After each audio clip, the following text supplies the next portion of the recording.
What's going on, everyone? Today we got a 2025 Toyota Land Cruiser key fob here. I'm going to show you how to replace the remote, alright?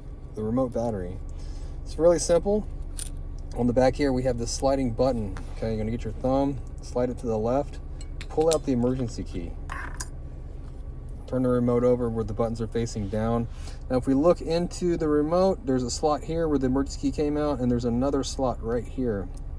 We're going to put a small flathead screwdriver in. It won't go in very far, but we're going to put it in there. We're going to give it a twist, and that opens the remote up without damaging it at all, okay? Go ahead and lift it up like this, and it exposes the battery. Put our thumb here. We're going to hold this all together because it can fall apart. We don't want it to fall apart at all.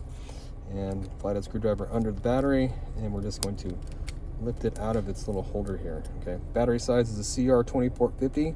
If you need a new one, I'll leave a link, takes you to Amazon where you can pick one up. Same exact battery, Panasonic, everything.